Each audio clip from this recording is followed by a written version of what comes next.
সবাই মিলে আমরা কীর্তন করি, নাম সংকীর্তন করতে লাগলেন সবাই মিলে সারা রাত ধরে। ভোরবেলায় এসে এক দীর্ঘঙ্গটি নিয়ে এসে তার সঙ্গে দণ্ডবত প্রণাম। বহুদিন কষ্ট পাচ্ছি আমি, আপনারা আমাকে রক্ষা করলেন, পরম দয়ালু আপনারা, কৃপালু।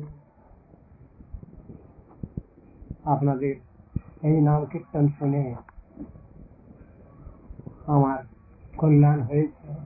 প্রভু আমায় ডাকছেন, আপনারা আমায় অনুমতি করুন, আমি যাই। ভোর রাত্রে আর সেই খবর তো সব গ্রামে সব ছড়িয়ে পড়লো, সব খবর। সাধুরা এসে আমাদের একটা উপকার, আর কিছু উপকার হোক না হোক, সাক্ষাৎ উপকার দেখতে পেলাম কি ভূত তাড়িয়েছেন। আমাদের ভক্তি যেন ঠাকুর এই চলে চলে গেলে হরে কৃষ্ণ এমনিও ওই রকম যেমন গাছে ভূত তাড়িয়েছেন তার জীবনের মধ্যে রয়েছে। ওটার জিনিস চিন্তা করে লাভ নেই।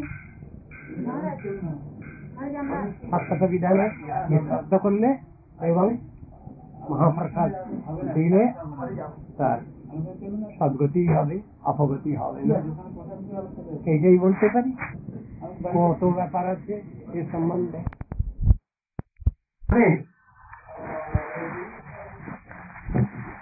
প্রাকৃত জগতের যত আশা আকাঙ্ক্ষা এটা যার নিবৃত্ত হয়েছে, প্রথম বললাম, তারপরে বললাম নিবৃত্ত কৃষ্ণ, তারপরে বললাম ওকে যিনি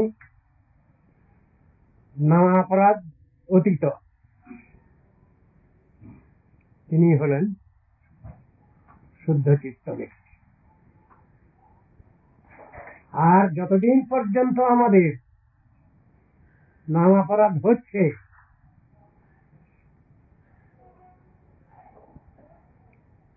ততদিন পর্যন্ত শুদ্ধ নাম উচ্চারিত হচ্ছে না, নামা যাবে না।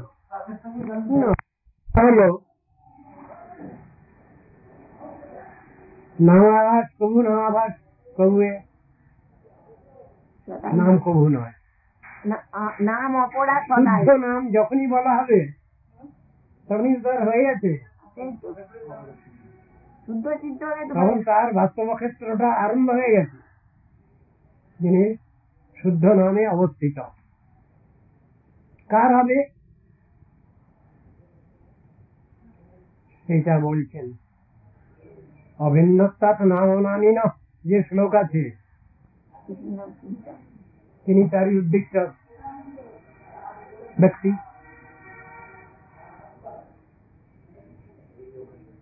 তার চিত্তেই, সেই শুদ্ধ চিত্তেই বাস্তব নাম আসবে, এই কথাই বলা আছে।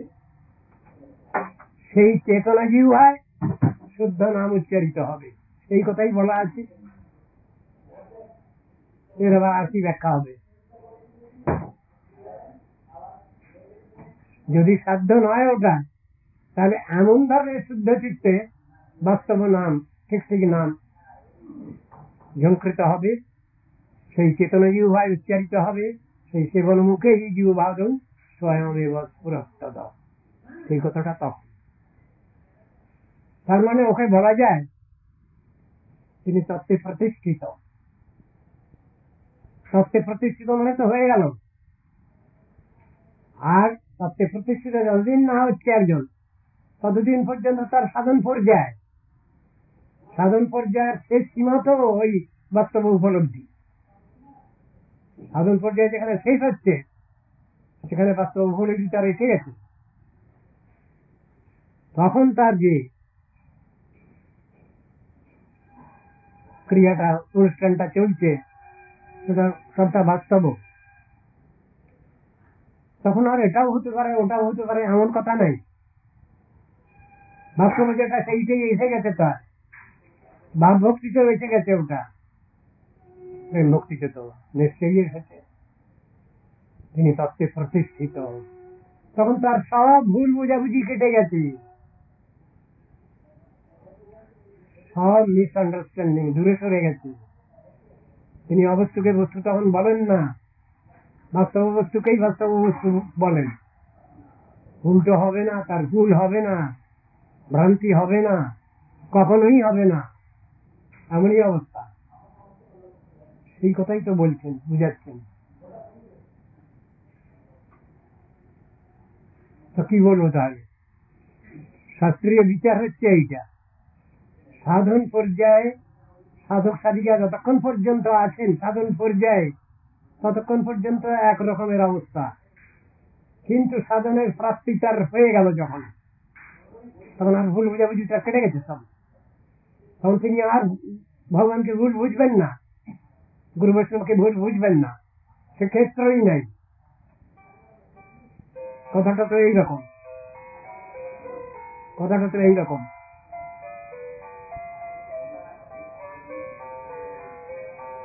চেতনা জীব হয়, শুদ্ধ নাম উচ্চারিত হয় ভগবত কৃপায়, এই তো কথা। আর যতক্ষণ শুদ্ধ নাম উচ্চারিত না হচ্ছে ততক্ষণ পর্যন্ত সাধনের মধ্যেই তো আছি। এটা অস্বীকার করবার কি উপায় আছে? স্বীকার করতেই যাবে এটা। আর যখন যাবতীয় ভুল বোঝাবুঝি তত্ত্ব সম্বন্ধে কেটে গেছে, তখন তত্ত্ব বাস্তব অবস্থায় এসেছে। তখন তো তিনিও মালিককে ভুল বুঝছেন না, গুরু বৈষ্ণবকে ভুল বুঝছেন না, তার সব ভুল বোঝাবুঝি কেটে গেছে। তার সাধন পর্যায়ে যতক্ষণ আছি মানুষ, ততক্ষণ পর্যন্ত তার ভিতরে ভুল বোঝাবুঝি থাকে, সন্দেহ থাকে, সংশয় থাকে। কিন্তু ওই ক্ষেত্রে উপস্থিত হলে তখন সব ভুল চলে যায়। হৃদয়তে হৃদয় গ্রন্থে সিদ্ধান্তে সর্বসংশয়, এ হলে তো হয়ে গেল তার লাইনে। হয়ে যাবার আগের অবস্থা বলছি, কি করবো? হয়ে যাবার আগের অবস্থার কথা বলছি। তাদের কি আমার মতন লোক কি করবে? তাদের হয়ে হয়ে যায়নি, শুদ্ধ চিত্ত শুদ্ধ চিত্ত যাদের হয়েছে তাদের তো হয়ে আছে, কিন্তু বর্তমানে ঠিক মতো উচ্চারণ হচ্ছে না, ঠিক মতো নাম হচ্ছে না। চেষ্টা করছি, যদি আমার চেষ্টা থাকে, ধৈর্য থাকে, উৎসাহ থাকে, কৃপা প্রার্থনা করা, আমি কৃপা প্রার্থনা করেই যাব। কিন্তু ওটা তো কিছুটা তো নির্ভরশীল ভগবত কৃপার পরে, এটাও তো রয়েছে, ওটা তো একতরফা নয়। সাধন ক্ষেত্রেতে কৃপার ব্যাপার তো আছে, সে নির্ভরতাও তো আছে, ওটা তো একতরফা ভাবে কিছু হয় না। সাধনের ক্লেশ যারা স্বীকার করেন নাই, তাদের তো চার্ট আছে, লিস্ট আছে। একাদশ স্কন্ধ, দশম অধ্যায়।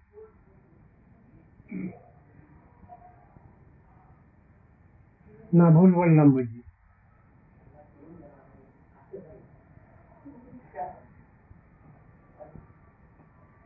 একাদশ না দ্বাদশ, যাই হোক, দশম অধ্যায়। সেখানে যারা সাধনের ক্লেশ স্বীকার করেননি, কেবলমাত্র সাধু সঙ্গের দ্বারাই তারা সবকিছু লাভ করেছেন, তার চার্ট দেওয়া আছে।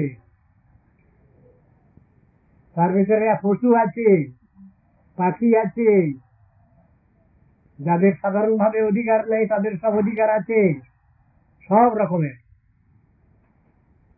তার ভিতরে উদাহরণ আছে। জটায়ুর কথা আছে, হনুমানের কথা আছে, বিভিন্ন ক্ষেত্রে তো সব উদাহরণ দেওয়া আছে। লিস্টের মধ্যে বৃত্রাসুরের কথা এসেছে, প্রহ্লাদের কথা এসেছে, কিন্তু বলছেন এগুলো একটা এর ভিতরে এক্সেপশন এই বলা হয়েছে। এরা সাধু সঙ্গ প্রভাবে, সৎসঙ্গ প্রভাবে এরা সবটা লাভ করেছেন, এই উদাহরণ দেওয়া আছে।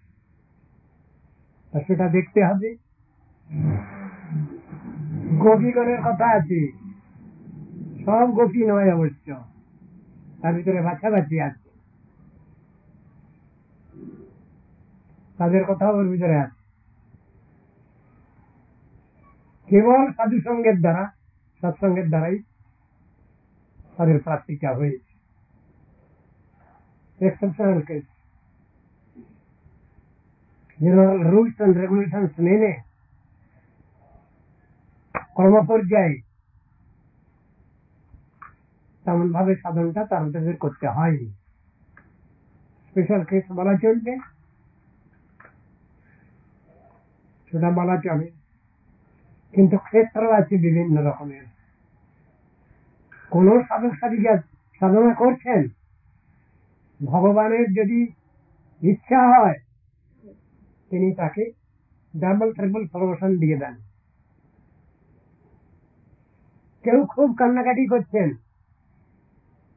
গুরু বৈষ্ণবের কাছে যদি প্রার্থনা জানানো হয় তো তারা অনেক সময় ব্যবস্থা নেয়। ডাইরেক্ট যদি কেউ বলেন তাদের, আপনি আমাকে আশীর্বাদ করুন, আপনি আমাকে কিছু ব্যবস্থা করুন, তখন বলবেন আচ্ছা দেখি, আমার উপরওয়ালাকে জিজ্ঞাসা করে দেখি। এই বলে নিজের যে অহমিকা দাম্ভিকতা সেটাকে চেপে দেন। আর বস্তুত জিনিসটাও ঠিক তাই। বৈষ্ণবের আবেদনে কৃষ্ণ দয়াময় মোহান পামর প্রতি হবেন সদায়। এখানে শুধু বৈষ্ণব আছেন, যদি গুরু শব্দ লাগিয়ে দেওয়া যায় তবে ভুল হবে না। গুরু বৈষ্ণবের আবেদনে কৃষ্ণ দয়াময়।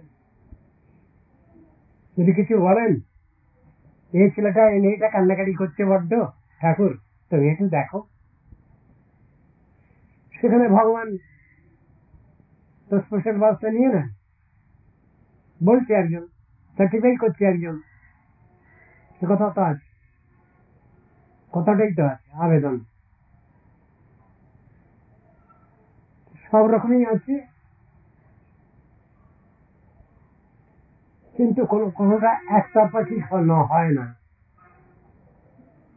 তাদের পূর্বে জমার ঘর আছে, আর জমার ঘর নাই যাদের, তত্ত্ববস্তুকে দর্শন করলেই তাদের সেটা হয়ে যায়। যেখানে কেসগুলো আছে, বিশেষ কৃপা, এক্সেপশন, শুধু এক্সেপশন না, অনারেবল এক্সেপশন, আরো বেশি বাছাবাছি, সে দয়া কৃপা অনুগ্রহের ক্ষেত্রে আছে তো এগুলো। আমরা নিজের চেষ্টা যতদিন পর্যন্ত ছাড়তে না পারি ততদিন পর্যন্ত আমাদের প্রাপ্তি বিষয়ে সন্দেহ আছে। নিজের চেষ্টা ছাড়া মানে কি? অহমিকা, অহমিকা ত্যাগ করা, জড় অহমিকা। অহমিকা দু রকম, এই সংসারে যত ক্রিয়া অনুষ্ঠান আছে সবই দুই রকমের, একটা জড় বদ্ধাবস্থা আর একটা অপ্রাকৃত। দুটো ভাবই আছে, দুটো ভাবে দুই রকম ক্রিয়া। জাগতিক ব্যাপারে একরকম হয়, আর পরমার্থ ক্ষেত্রে আর এক রকম হয়। জড় ভোগ জড় ত্যাগ, এই কথা যদি বলা যায় তাহলে জাগতিক ব্যাপার হয়ে যায় ওটা। আবার পরমার্থ ক্ষেত্রে অপ্রাকৃত ভোগ অপ্রাকৃত ত্যাগ, সব জিনিসটাই দুই ভাগে ভাগ করা আছে। জিনিসটা সেরকম হওয়া চাই। আমাদের যে এন্ডেভার, চেষ্টা প্রচেষ্টা সীমিত, আমাদের যে ইন্দ্রিয় বৃত্তি সীমিত, ডিফেক্টিভ অর্গান, তো তা দিয়ে আমরা অতীন্দ্রিয় তত্ত্ব যে ভগবান, তার ধরা ছোঁয়া কি করে পাবো, তার কৃপা কি করে পাবো, এইটাই তো প্রশ্ন আছে। অতীন্দ্রিয় বস্তু যিনি, তাকে ইন্দ্রিয় বৃত্তির দ্বারা, জড় ইন্দ্রিয় বৃত্তির দ্বারা কি করে তার সান্নিধ্য পাওয়া যাবে? অসম্ভব ব্যাপার। অথচ ঈশ্বরের কৃপাদেশ হয়তো যাহারে সেই ঈশ্বর তত্ত্ব জানিবারে পারে। অনুমান প্রমাণ নহে ঈশ্বর তত্ত্ব জ্ঞানে, কৃপাবিনা ঈশ্বর তত্ত্ব কেহ নাই জানে। ঠিক ব্যাপারগুলো এইরকম। সেখানে কৃপাই তো বড়। আমার চেষ্টা না দেখলে কেউ আমাকে সাহায্য করেন না, সহযোগিতা করেন না, আমার প্রতি সহানুভূতিশীল হন না। কিন্তু আমার চেষ্টাটাও থাকবে, সে পরীক্ষাটাও দেবো যে হ্যাঁ আমি শুশ্রূষু, আমি জানতে চাই, বুঝতে চাই, শিখতে চাই। কিন্তু চাইলেই তো হবে না, যেভাবে সেটা পাওয়া যাবে সেই ভাবটাও তো তাকে দেখাতে হবে। তাই বলুন দেখি, হবে না তা? তদ্বিদ্ধি প্রণিপাতেন পরিপ্রশ্নেন সেবয়া, তাহলে উপদেশন্তি তে জ্ঞান জ্ঞানীনঃ তত্ত্বদর্শিনঃ। এই কথা তো বলা আছে। সেই জন্য আমার তরফে তো করণীয় রয়েছে। আমি যে কৃপা চাই, মঙ্গল চাই, তারও আগে তো কিছু আমার কর্তব্য রয়েছে। সে কর্তব্যটাও তো দেখতে চান যিনি আমার কল্যাণ চিন্তা করবেন, তিনি ওটা দেখতে চান। সোবার হ্যাবিট আছে কিনা ওটা দেখতে চান নিশ্চয়ই। ওটা পরীক্ষা, প্রণিপাত, পরিপ্রশ্ন, সেবাবৃত্তি, এটা পরীক্ষা করেন। তো সব জিনিসটাই তো হিসাবের ব্যাপার। বেহিসাবি ব্যাপার কোথায়? হ্যাঁ, ভগবান যখন স্পেশাল ব্যবস্থা কিছু নিচ্ছেন সেটাকে বলবো বিশেষ ব্যাপার।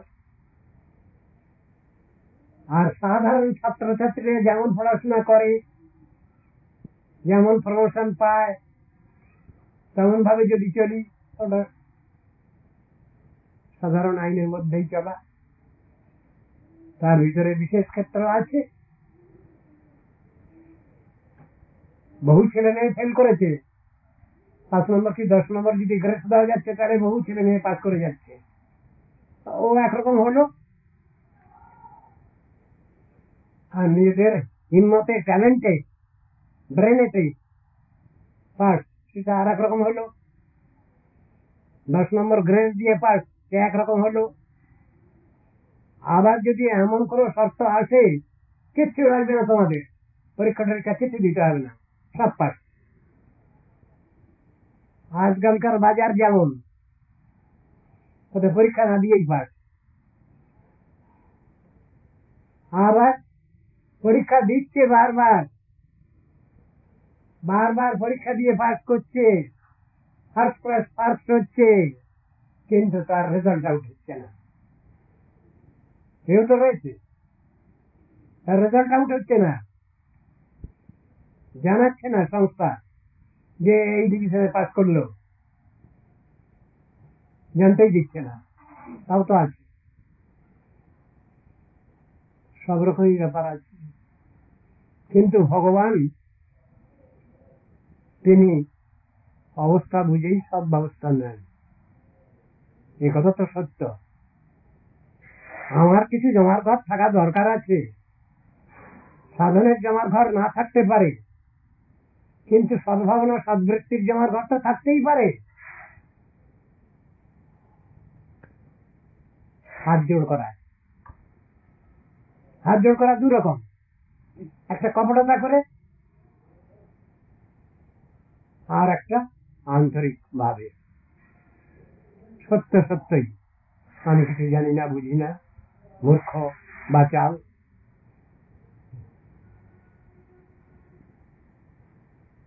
অভিমানী,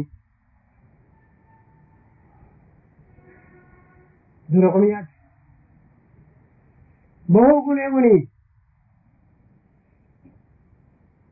কিন্তু শ্রেষ্ঠ গুণ নাই তার। কি হবে? ভাগবত সেখানে বলছেন, ও গুণী, ওকে স্বীকার করা যাবে না, সর্বগুণে গুণী। তবে আসল গুণের গুণ নাই এর। তাহলে কি হবে? যস্যাস্তি ভক্তি ভগবতী অকিঞ্চনা সর্বৈ গুণৈস্তত্র সমাসতে সুরা। হরাব ভক্তস্য কুতো মহদ্গুণা হরৌ অভক্তস্য কুতো মহদ্গুণা। মনোরথেনা সতি ধাবতু বহি অসৎ মনোরথে ধাবিত। যার ভগবানের শ্রদ্ধা ভক্তি নাই, বিশ্বাস নাই, নির্ভরতা নাই, তার আবার সদ্গুণ বলে কি হতে পারে? এই তো যুক্তি দিচ্ছেন ভাগবত। যার ভক্তি আছে তার সব গুণ আছে, প্রমাণিত সত্য। এটা প্রমাণ করার দরকার নেই, প্রমাণ হয়ে আছে। নিখিল সদ্ভাবনা সদ্গুণ সব তার মধ্যে আছে। কিন্তু হরিতে যার অভক্তি, তাতে যার বিশ্বাস নেই, তাতে যার নির্ভরতা নাই, তার কি সদ্গুণ থাকতে পারে? এই তো কথা। বিচারটা তো ওইখানে দেখাচ্ছেন, বাহাদুরিটা ওইখানে। জাগতিক বহু যোগ্যতা আছে, ক্ষমতা আছে, কিন্তু ভগবানের নির্ভরতা নেই, ভগবানের বিশ্বাস নেই। বললে শুধু ভগবান না, ভগবান বললে তো ভক্তর সঙ্গে আছেন, গুরু বৈষ্ণবতার সঙ্গে আছেন। ভগবানের বিশ্বাস মানে গুরু বৈষ্ণবেও বিশ্বাস। এই কথা তো ব্যাখ্যা রয়েছে, ভাগবতেই তো ব্যাখ্যা আছে। যার ভগবানের ভক্তি আছে তার গুরুতেও ভক্তি আছে, বৈষ্ণবের ভক্তি আছে। আবার যার গুরু বৈষ্ণবের ভক্তি আছে তার ভগবানের নিশ্চয়ই ভক্তি আছে। এই কথাই তো বিচারের কথা, এটা বিচারের কথা। ওটাকে বাদ দিয়ে এটা নয়, দুটো একই সঙ্গে। আমি পূর্ব দিক থেকে পশ্চিম দিকে যতই হাঁটতে থাকবো, পূর্ব দিক ততই আমার পিছনে পড়ে। এই তো কথা। বৈরাগ্যের অর্থ কি? ভগবানকে কেন্দ্র করে, ভগবত প্রতিকামনায় আমি যে সংকোচ করি আচারে ব্যবহারে, তাকে বলে বৈরাগ্য। বৈরাগ্য মানে কিছু খাওয়া কমিয়ে দিলাম, কিছু ছোট কাপড় পরলাম হাঁটুর উপরে, একে বৈরাগ্য বলে না। স্বাভাবিক বৈরাগ্য সেটা আপসে আছে, ওটা কৃত্রিমতা নেই তার ভিতরে।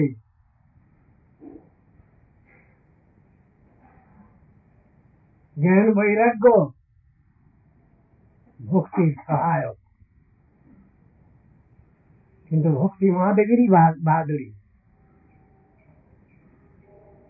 জ্ঞান বৈরাগ্য তার পিছু পিছু ছোটে, এই কথাই বলা আছে। জ্ঞান বৈরাগ্যের দ্বারা ভগবানকে পাওয়া যায় না, ভক্তির দ্বারা ভগবানকে পাওয়া যায়। কেবল ভক্তির বর চৈতন্য গোসাই। কতটা বলা হলো? ভক্তিয়া তুচ্ছতি কেবলম নচ গুণৈর ভক্তি প্রিয় মাধব ভক্ত্যাহম একয়া গ্রাহ্য শ্রদ্ধয়াত্মা প্রিয় সতম ভক্তি পুনাতি মন্নিষ্ঠা সপাকানপি সম্ভবাৎ। কথাগুলো আছে। ভক্ত্যাহম একয়া গ্রাহ্য কথা রয়েছে, জ্ঞানের দ্বারা না, যোগের দ্বারা না, কর্মের দ্বারা না। এই তিনটে সমালোচনা করা হয়েছে। কোন কর্ম? লৌকিক কর্ম। কোন জ্ঞান? নির্বিশেষ জ্ঞান। কোন যোগ? নির্বিশেষ যোগ। তার সমালোচনা করা হয়েছে। আবার ওর আর একটা ব্যাখ্যা দিচ্ছেন, লৌকিকি বৈদিকি বাপি যা ক্রিয়া ক্রিয়তে মুনে হরি সেবানুকূলৈব সাকার্যা ভক্তি মিচ্ছতা। ভক্তি মহাদেবীর উদ্দেশ্যে যেটা করা হচ্ছে, ভগবত প্রীতি কামনায় যে করা হচ্ছে যে কর্ম অনুষ্ঠান, সেটা হলো ভক্তি। সুরর্ষে বিহিতা শাস্ত্রে হরি উদ্দিষ্ট যা ক্রিয়া শৈব ভক্তি রীতি ভক্তা যার হয়তো পরাভাবে রীতি বলছেন তো। কর্ম অপি একং তস্য দেবস্য সেবা, সেই পরদেবতার প্রতি কামনায় যে অনুষ্ঠান সেবা, সেইটাই হলো ভক্তি। বলে দিচ্ছেন, গীতায় বলছেন যজ্ঞার্থাৎ কর্ম না অন্যত্র লোকয়ং কর্মবন্ধন। কর্ম মানে ভগবত প্রতি কামনায় অনুষ্ঠান, সেইটাই ভক্তি। তাহলে ধারাটা বুঝতে হবে, অবস্থাটা বুঝতে হবে। ভগবত প্রতি কামনা যদি বাদ যায় তাহলে সে কর্মের কোনো ফল নেই, ভালো ফল কিছু নাই, বেটার অ্যাচিভমেন্ট কিছু নাই। মূল শর্ত হচ্ছে ভগবত প্রতি কামনা, আত্মকল্যাণ চিন্তা, সেইটাই বড় কথা। আমি খাবো, আমি করবো, আমি থাকবো, আমি সুখী হব, সব খারাপ জিনিস, নেগেটিভ সাইড। পজিটিভ সাইড, ভগবান খাবেন, ভগবান করবেন, ভগবান সবকিছু গ্রহণ করবেন, পজিটিভ সাইড। অনন্ত বিশ্বে অনন্ত জীবাত্মা রয়েছে, তাদের বিভিন্ন অনুষ্ঠান রয়েছে, বিভিন্ন বৈজ্ঞানিক উন্নতি রয়েছে, সব উন্নতি ভগবত সেবায় নিযুক্ত হোক, ভগবত সেবায় লাগুক, এইটা হলো শুদ্ধ বুদ্ধি, লোকের বিচার। ভগবান সবটার মালিক, তিনি সবটা গ্রহণ করুন, এই তো কথা। আর তাকে না দিয়ে ঠকিয়ে আমরা নিজেরাই খাবো, পরবো, থাকবো, ভোগ করবো, একথা বললেই একটু রাগারাগি হয়ে যায়। আর ভালো কথা খুঁজে পাননি আপনি। খাওয়া পড়া থাকা যদি বলি তাহলে একরকম চললো, মেনে নেওয়া যায়। কড়া কথা শুনতে মোটেই আমরা অভ্যস্ত নই, মুশকিল হয়ে গেছে এখানে। শাস্ত্রে সবই তো শাসন বাক্য, শাস্ত্র মানেই তো সাধাতু স্বয়ং প্রত্যয়কৃত শাস্ত্র, শাস্ত্র মানে কি শাসন বাক্য। কার শাসন বাক্য? সর্বোপরি গার্জিয়ানের শাসন বাক্য, যার কথা কেউ ফেলতে পারে না, যার কথা কেউ অস্বীকার করতে পারে না, অবমাননা করতে পারে না, তার কথা, তার শাসন মানে, তার শিক্ষা, তার উপদেশ, তাকে বলে তো শাস্ত্র। এটা বলতে ভুল করলে হবে কেন? আমরা সব সময় মিঠা মিঠা বলি শুনে অভ্যাস, আর মিঠা বলি শুনতে গেলে তো কামটাও তো ওরকম করতে হয়। মিষ্টি মিষ্টি বলি শুনতে গেলে কাজটাও তো ভালো করতে হয়, তাহলে সমালোচনার ক্ষেত্র নেই। কাজ উল্টো পাল্টা হলে তখন একটু সমালোচনার ক্ষেত্র আসে। সব সময় আমরা আলালের ঘরের দুলাল থাকবো, আলালের ঘরের দুলালি থাকবো, হবে না, তা হয় না। সাধন ক্ষেত্র দরকার হচ্ছে, ভজন ক্ষেত্র দরকার নেই। তারা যেটা করছেন সেইটাই আইন, ভজন ক্ষেত্র একে বলে। আর সাধন ক্ষেত্র শাস্ত্রে যা আছে সেই অনুসারে আমাকে চলা, সেই উপদেশ নির্দেশ আমার মেনে চলা, পজিটিভ নেগেটিভ সাইডে মেনে চলা। আর সিদ্ধ মহাত্মার যার আচরণ সে তো দুনিয়া ছাড়া, মিলবে না। জগতের লোক যেভাবে চলে সেভাবে তারা চলেন না, তাদের একটা পৃথক স্বাধীনতা আছে, যে স্বাধীনতা বদ্ধ জীবের বদ্ধ অবস্থায় নেই। তারা যদি শাস্ত্রানুসারে চলে, তারা যদি নিত্য সিদ্ধ নিত্য মুক্ত মহাত্মার অধীনে চলে, গার্জিয়ানশিপে চলে, তাহলে ঠিক আছে। নিত্য সিদ্ধ নিত্যমুক্ত মহাত্মাদের যে আচরণ, সেটা অনেক সময় শাস্ত্রের সাধারণ আইনের সঙ্গে মেলে না। যেহেতু মেলে না, সেহেতু আমি ছেড়ে দিতে পারি না। কেন? আমি তো সেই স্তরটা বুঝি না, ভুল বুঝে ফেলি। কেন? আমি তো সাধন ক্ষেত্রে আছি, সেই স্টেজে আছি, ওই কথাটুকুই বুঝি। তার থেকে আরো যে এক্সেপশন আছে ভজন রাজ্যে, ওটা আমার জানা নেই, বোঝা নেই, ও বিষয়ে কোনো আমার বাস্তব অনুভূতি নাই, সেই জন্যই বুঝতে পারি না। আবার যখন সেই ক্ষেত্রে আমি পৌঁছাবো, তখন বলো না না সব ঠিক আছে,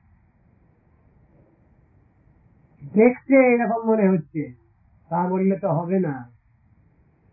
দুধ আর চাকরি গোলা দুটো তো একই রকম দেখতে, পাশাপাশি যদি রাখা যায় তো বোঝা যাবে না। তাহলে কোনটা খাঁটি দুধ আর কোনটা চুন গোলা বুঝবো কি করে? বলে বুঝবার আছে, অবস্থা আছে, বুঝতে পারবেন। বুঝতে পারবেন বলে হ্যাঁ এমন আছে।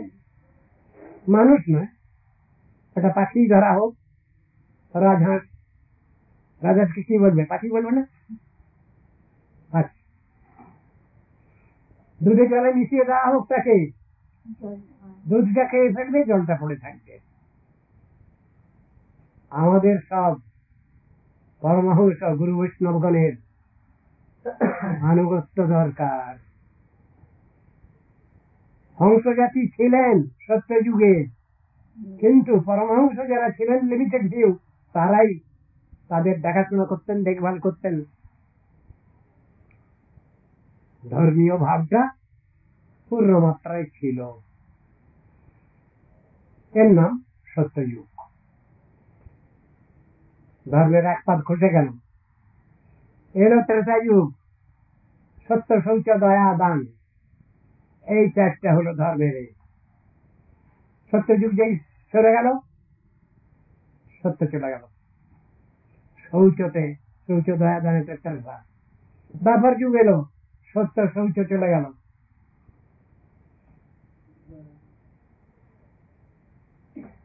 দ্বাপর যুগ চলে গেল, দয়া চলে গেল, দান ধর্মে প্রতিষ্ঠিত কলিযুগ। কাকে দান করব, কে কাকে দান করবে, কার জিনিস কে দেবে? আমি যদি দাতার আসন গ্রহণ করি, তাহলে আমি কার জিনিস দেবো কাকে? তাহলে আমাকে বিচার করতে হবে।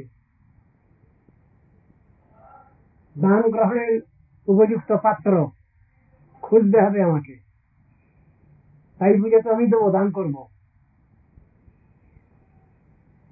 যদি উপযুক্ত পাত্র না হয়, তাহলে ফল ঠিক মিলবে না।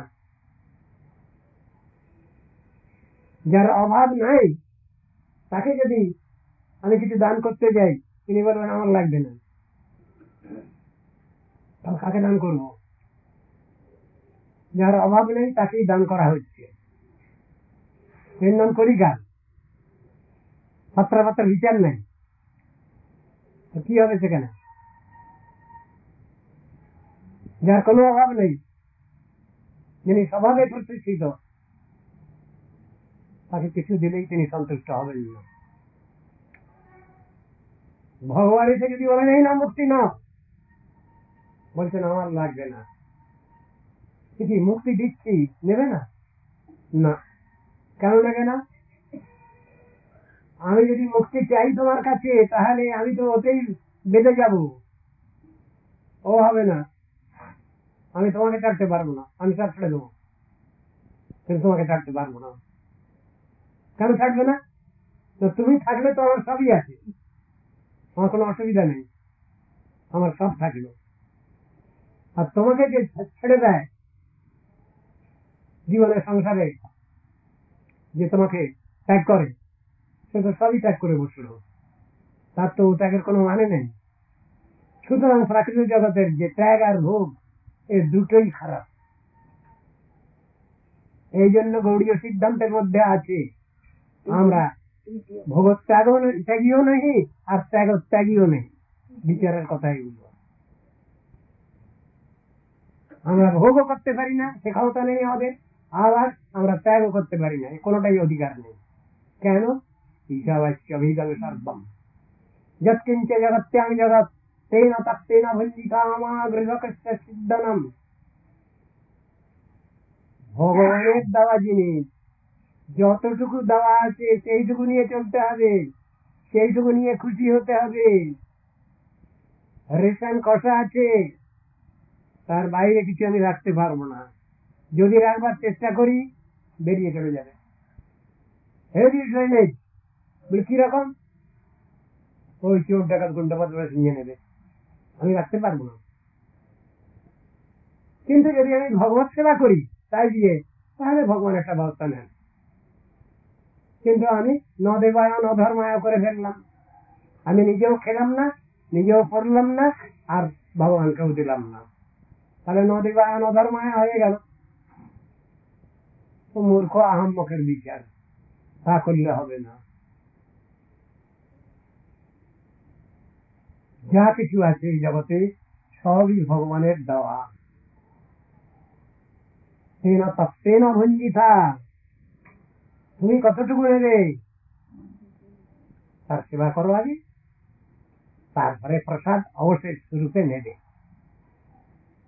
তেন ভঞ্জিতা মানে ওই মানেটা, তার অবশেষ প্রসাদ অবশেষ, সেইটা নিয়ে তুমি জীবন ধারণ করবে, যেটা আমাদের ভগবানের প্রিয় সখা উদ্ধব শিখিয়েছেন। তাই উপভুক্ত সর্গন্ধ বাসোলঙ্কার চর্চিত উচ্ছিষ্ট ভোজিনো দাসাস্তব মায়াং জয়ে মহি। উদ্ধব শিখালেন ভাগবতের বিচার। হ্যাঁ, আমি এইটা নিয়ে থাকতে পারবো। আমি যে কান্নাকাটি করছিলাম তোমার কাছে, কৃষ্ণকে বলছেন আসবার সময় একই সঙ্গে এলাম, আর যাওয়ার সময় আমি কি অন্যায় করেছি, কি অপরাধ করেছি যে আমাকে এখানে রেখে যাবে তুমি কান্নাকাটি। কৃষ্ণ বলছেন দেখো, আমার কাজ শেষ করেছি আমি, কিন্তু তোমার কাজ বাকি আছে। আমার কি কাজ বাকি? আমি যা বলে গেছি সেইটাই জগৎকে শিখাও, সেইটাই জগৎকে বুঝাও, সেইটাই জগৎকে জানাও। পরিত্রাণায় সাধূনাম বিনাশায় চ দুষ্কৃতম ধর্ম সংস্থাপনার্থায় সম্ভবামি যুগে যুগে। তিনি তিনটেই করে গেলেন। আমার কাজ বাকি নেই। হ্যাঁ, একটু বাকি আছে, জানো, একটু বাকি আছে। আমাকে আশ্রয় করে এই দুর্ধর্ষ যাদব কুল বৃষ্টিকুল অত্যন্ত দেমাকি অহংকারী হয়ে পড়েছে। এদের এই দেমাকটা কিছু কমিয়ে দিয়ে যেতে হবে, এইটুকু কাজ বাকি। সে কাজ বাকি ছেড়ে ফেলেছেন তিনি। দেবতারা এসে বলছেন আপনাকে অনেক কষ্ট দিয়েছি আমরা, আপনি এখন আপনার সাধনে এখন গণবৃন্দাবনে বৈকুণ্ঠে যান। ওই কাজ সেরে তারপর যাচ্ছেন, সবই জানেন। ভালো মন্দ কোনটা, যদি আমরা নিষ্কপট ভাবে কান্নাকাটি করি তাহলে ঠিক ঠিক বাস্তব মঙ্গলটাই আমরা পাই, আর সকপট ভাবে নিয়ে যদি প্রার্থনা করি তাহলে দিল্লি কা লাড্ডু পাই। যাতে মানুষ অ্যাডিক্টেড হলে সাধন ভজন তার কিচ্ছু হয় না। যদি কেউ বঞ্চিত হতে চায়, যদি কেউ শরণাগত নয়, সমর্পিত আত্মা নয়, তার তো বহু পরীক্ষা আছে। তাকে দিয়ে দেন, এই চাচ্ছে তুমি নাও, দিলাম, ওতে শান্তি নাই, পরে বুঝবে, দিয়ে দিলেন। আবার যিনি শরণাগত সমর্পিত আত্মা, পরীক্ষা শেষ, আমি বিজ্ঞ, সেই মূর্খে বিষয় কেন দিব, সচরণ অমৃত দিয়া বিষয় ভুলাইব, এই তো তার বিচার। তা তিনি কোনটা জানেন না? তিনি তো অন্তর্যামী ভগবান, তার বিশেষণ অন্তর্যামিত্ব রয়েছে তার, না চাইলেও তিনি দেন বলে এমন কথা আছে? বাজে কথা না, মোটেই না। আগে ভাগেই জেনে বসে আছেন। তার মতো এমন বিশাক্তম কেউ আছেন এই জগতে, পৃথিবীতে কেউ আছেন তার মতো শ্রেষ্ঠ চিকিৎসক, সুচিকিৎসক, সৎ বৈদ্যরাজ কৃষ্ণ ছাড়া কেউ আছেন?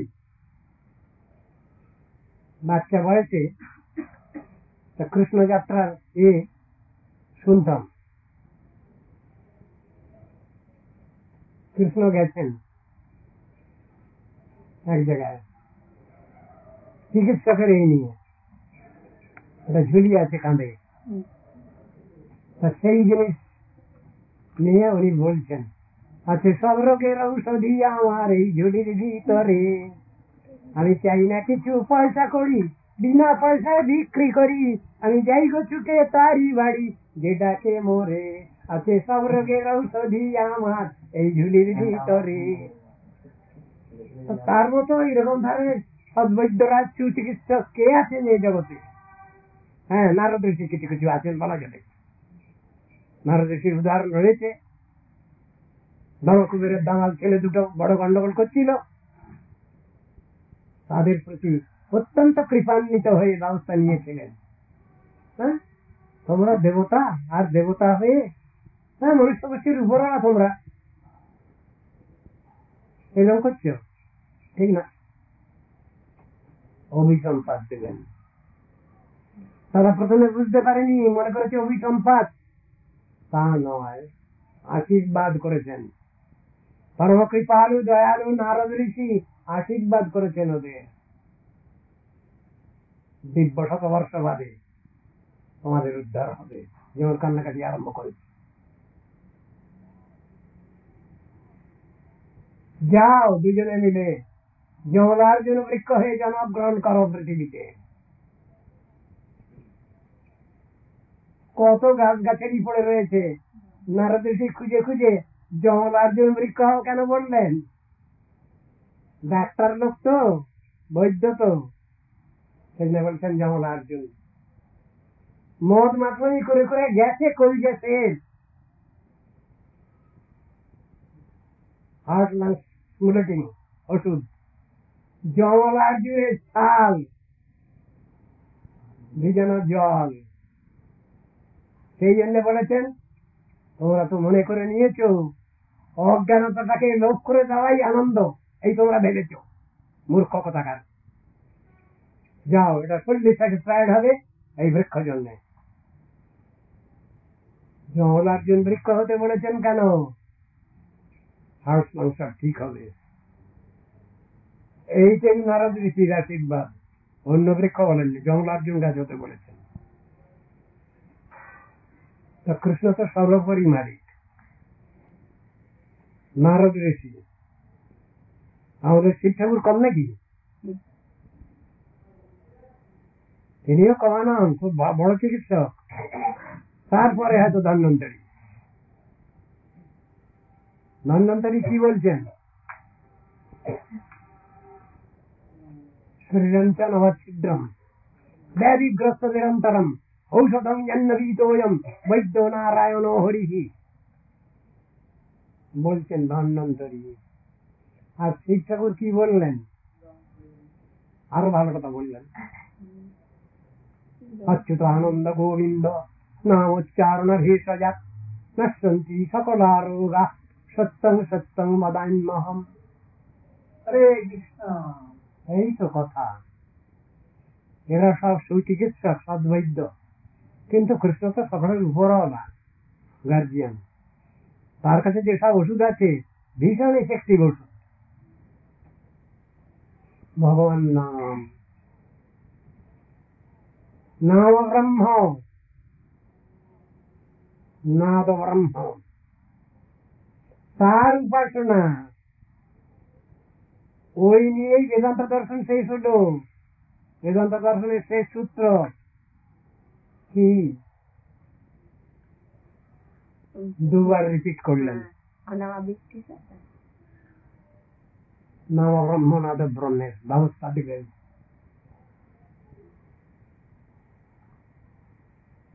অনাবৃত্তি শব্দাত, অনাবৃত্তি শব্দাত, এর থেকে অনাবৃত্তি হবে, আর জন্মটন্ম হবে না তোমাদের, আর কষ্ট পেতে হবে না। শব্দ ব্রহ্মের উপাসনা করো, নাদ ব্রহ্মের উপাসনা করো, নম ব্রহ্মের উপাসনা করো। এই তো শেষ কথা, সব শাস্ত্রের শেষ কথা। শ্রীমদ ভাগবত শেষ ওই কথাই বলা আছে, নাম সংকীর্তন, সেই কথাই বলা আছে। সমস্ত ঔষধের সেরা ঔষধ, সেই কথাই বলা হলো। নোটিশ একবার পড়েছি,